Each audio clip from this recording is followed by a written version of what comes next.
This is the Altoona area, somewhere on the outskirts, and I'm not far from that Horseshoe Bend, the world famous Horseshoe Bend, as so they say on Google.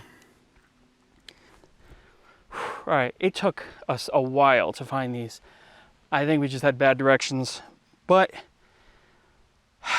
they have been found. These are the Glen White coke ovens. Look at these things. For those of you who like this kind of stuff, look at this. That's amazing.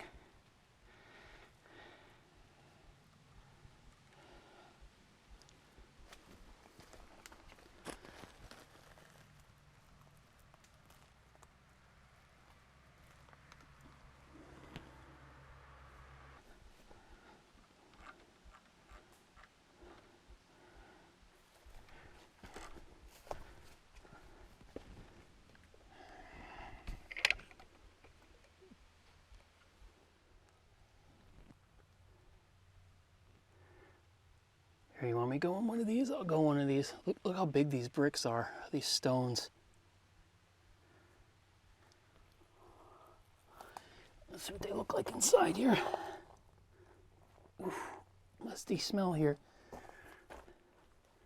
Look at this. Wow. Like a very smooth feeling here.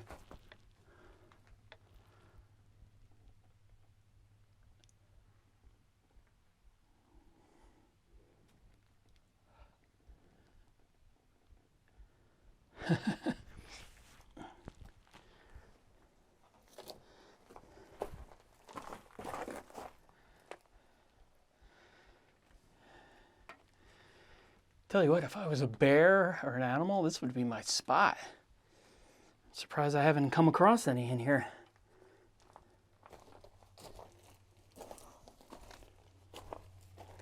You know, they might seem kind of redundant, but when you're here, each one is interesting in its own way.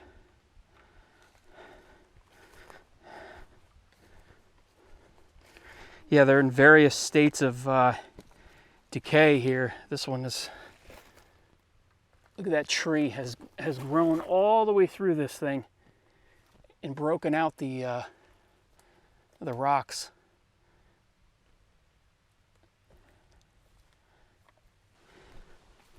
These stones are certainly not long for life, at least in this position. Look at that.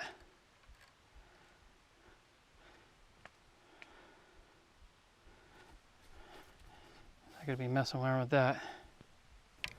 So these ovens and what used to be a town here and the mines were all created by the Glen White Coal and Lumber Company back in the late 1800s.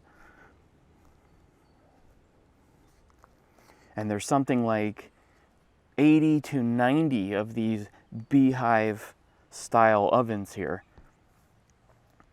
They employed about 150 people and provided housing. Basically, they created a small town named Glen White, which is long gone. These ovens have been sitting here abandoned since the 1930s.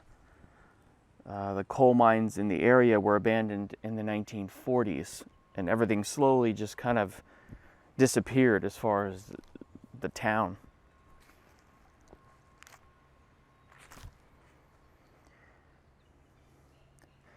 Researching online, there was a 1905 report stating two mines, Glen White number 1 and number 2. Glen White 1 shipped 2,574 tons of coal to market, and 16,849 tons of coal was made into coke. And then Glen White mine number 2 shipped 22,330 tons of coal to market, and about 7,500 tons of coal were made into coke. So what is coke?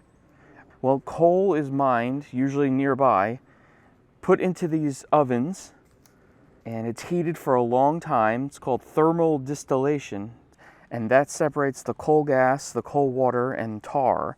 that coal gas and coal water fuse together with carbon and ash, and that process forms a hard material which is called coke. And it's still a very important product in the industrial world, used as fuel. Blast furnaces, steel industry, brewing, heating, lots of stuff. With this, with this old style process came a lot of pollution. So it's done very differently now. Like I said, these haven't been used in 90 years, something like that.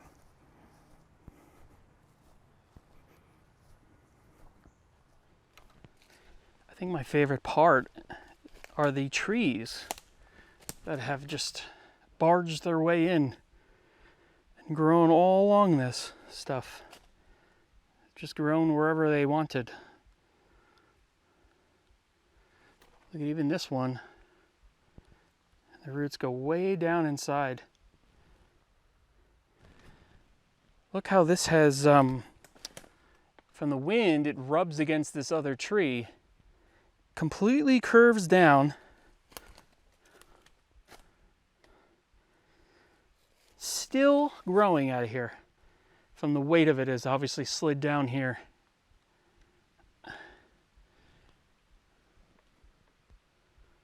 That's awesome.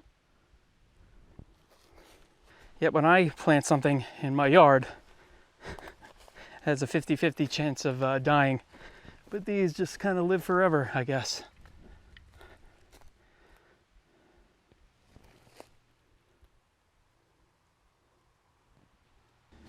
All right, there you go. Just a quick look at the Glen White coke ovens here outside of Altoona, Pennsylvania. Pretty awesome. All right, it's getting dark and the thunderstorms are coming in, so I'm getting out of here. See you in the next video.